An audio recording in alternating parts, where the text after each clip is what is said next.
அனைவருக்கும் வணக்கம். நான் உங்கள் சிறகன். எப்பவும் போல் ஒரு சிறுகதையை தான் உங்களோட பகிர்ந்துக்க போகிறேன். அதை பகிர்ந்துக்கிறதுக்கு முன்னாடி அந்த சிறுகதை தொகுப்பை பற்றின ஒரு சின்னதான ஒரு அறிமுகத்தை நான் உங்களுக்கு கொடுக்க போகிறேன். இந்த சிறுகதை தொகுப்பினுடைய பெயர் மனப்பிராந்தி. இதுதான் அந்த புத்தகம். ஸோ இந்த புத்தகம் வந்து பார்த்திங்கன்னா வெளியிலேருந்து வெறும் ஒரு தலைப்பு மட்டும் இருக்கும்.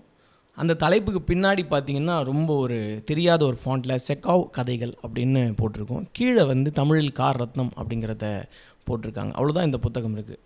இந்த கார் ரத்னம் அப்படிங்கிற அந்த பேரை பார்த்த உடனே எனக்கு சட்டுன்னு ஞாபகம் வந்தது, எங்கள் பறவைகள் ஃபீல்டில் வந்து பார்த்திங்க அப்படின்னா தமிழ்நாட்டில் பெரும்பாலான பறவைகளுக்கு தமிழ் பெயர் உண்டு. இன்றைக்கி நிறைய தமிழ் லெக்சிக்கன் நிறைய இன்றைக்கி வந்து உருவாக்குறாங்க அப்படின்றத நம்ம பார்க்குறோம்.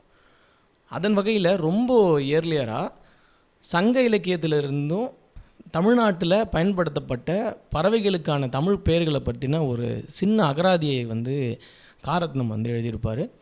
அதில் ஒரு புத்தகம் இதே தமிழனி பதிப்பகத்தையுமே பதிப்பிச்சிருப்பாங்க. அதில் நிறைய தரவுகளோட நிறைய டேட்டா கட்டுரைகள் வந்து கொடுத்துருப்பார் காரத்னம்.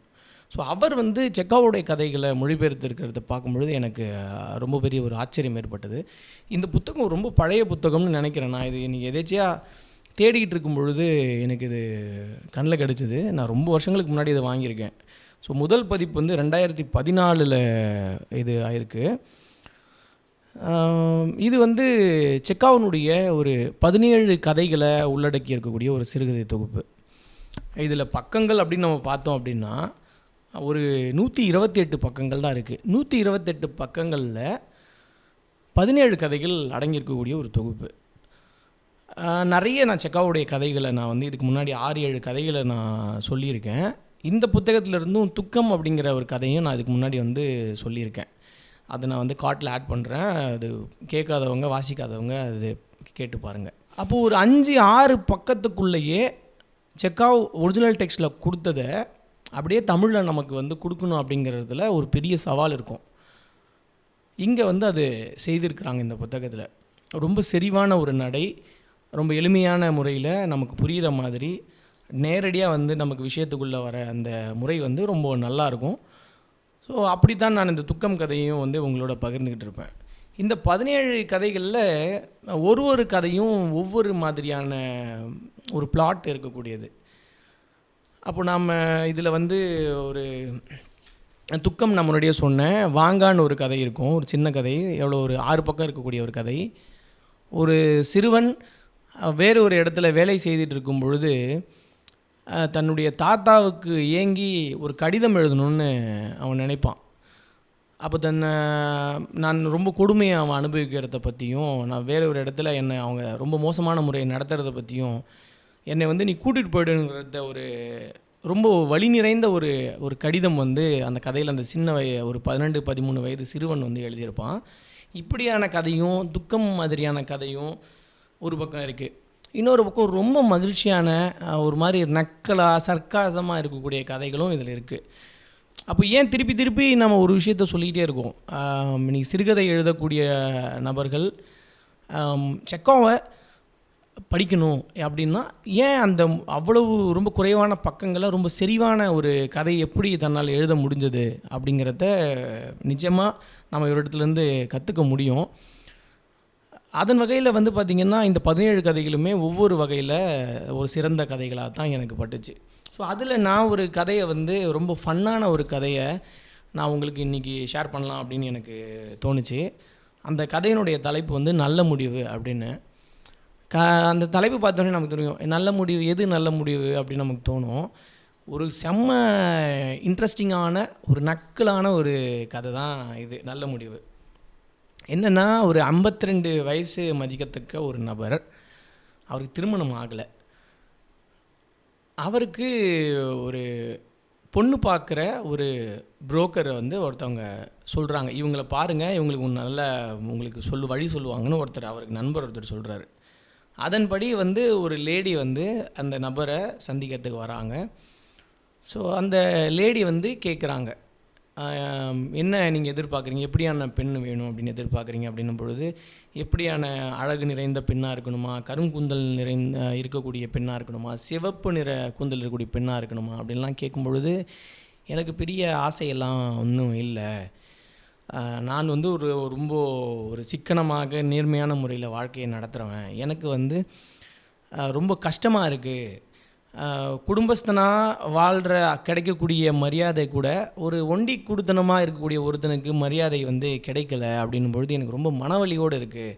அதனால் என்னோடு சேர்ந்து என்னுடைய அந்த சிக்கனம் நிறைந்த நேர்மையான வாழ்க்கையில் என்னோடு பயணிக்கக்கூடிய நான் எல்லா நிலையிலையும் என்னோடு இருக்கக்கூடிய ஒரு நபராக நான் இருக்கணும்னு நினைக்கிறேன், விரும்புகிறேன். அப்படின்னும் பொழுது எனக்கு இப்படி அப்படிங்கிற ஒரு இதெல்லாம் இல்லை அப்படின்னும் பொழுது, அப்போது ஒரு ஃப்ரெஞ்சு காரர் ஒருத்தங்க இருக்கிறாங்க நீங்கள் சொல்கிற குணத்திலேயே.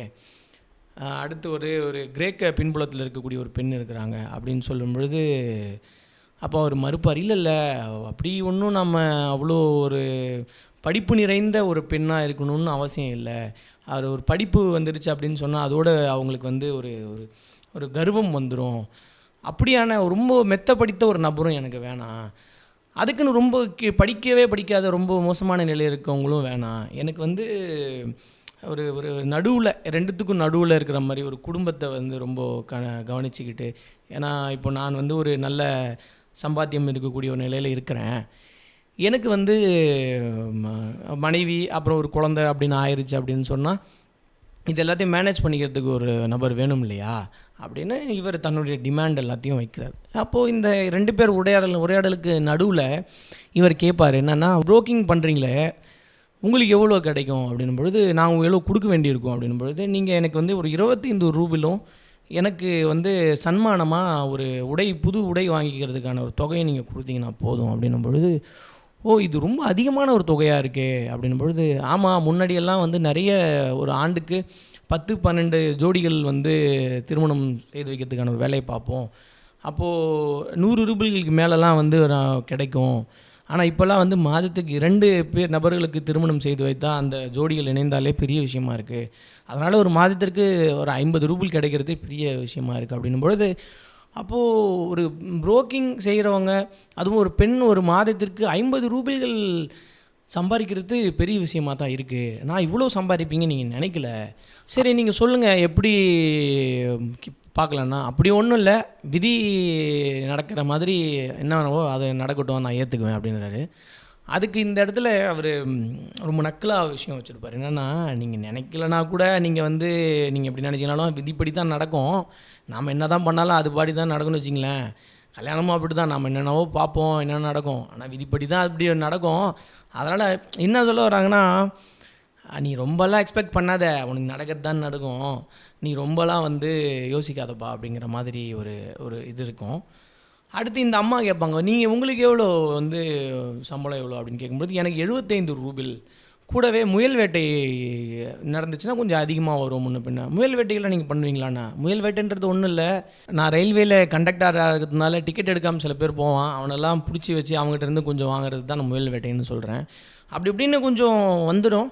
நல்ல குடும்பத்தை ஓரளவுக்கு ரன் பண்ணி கல்யாணம் பண்ணி ஒரு குழந்தை பெற்றுக்கிட்டு ஒரு குடும்பத்தை நடத்துகிற அளவுக்கு தான் இருக்குது அப்படின்னு சொல்லி 2 பேருக்குள்ளே ஒரு உரையாடல் வந்து போயிட்டே இருக்கும். அப்போது ரொம்ப பெரிய பணம் படைத்த ஒரு பெண்ணும் வேணான்றீங்க. ஏன் அப்படின்னா, அவங்களுடைய சம்பாத்தியத்தில் நம்ம வாழணும்னு நமக்கு அவசியம் இல்லை பாருங்கள். அவங்க ரொம்ப ஒரு மாதிரி அவங்களுடைய சொல்படி நம்ம கட்டுப்பட்டு நடக்கணும் அப்படிங்கிற மாதிரியான ஒரு நிலையெல்லாம் இருக்கும். அதனால் இப்படியான ஒரு நிலையெல்லாம் வேணாம் அப்படின்னு நினைக்கிறேன். இதில் ஒரு தப்பு ஒன்றும் இல்லையே அப்படின்னு சொன்னார். அப்போ மெல்லமாக அந்த பெண் அவர் இடத்துல, நீங்கள் திருமணமே செய்துக்க வேணாம், செய்துக்காமல் நீங்கள் வந்து பெண்ணோட வாழ முடியும், அதுக்கு தரகா வந்து 50 ரூபாய் உங்களுக்கு கிடைக்கும், வருடத்திற்கு வந்து உங்களுக்கு 600 ரூபாய் கிடைக்கும், உங்களுக்கு இது போல் உங்களுக்கு சம்மதமா அப்படின்னு சொல்லி சொல்லுவாங்க. அதாவது லிவிங் ரிலேஷன் பற்றி அவங்க சொல்லுவாங்க. அப்போ நடுவில் என்ன பண்ணுவார் அப்படின்னா, இவர் வந்து அந்த லேடிக்கு கொஞ்சம் கொஞ்சமாக அந்த மதுபானத்தை ஊற்றி கொஞ்சம் கொஞ்சமாக கொடுத்து 2 பேரும் பகிர்ந்துக்குவாங்க.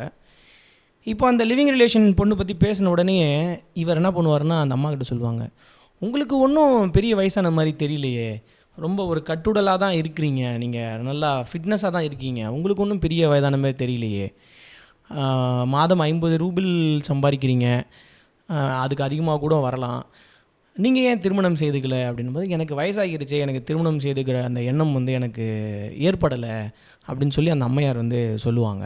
இப்போது அந்த அம்மாவுடைய அந்த முகம் வந்து ஒரு மாதிரி வெக்கத்தில் மாறும்.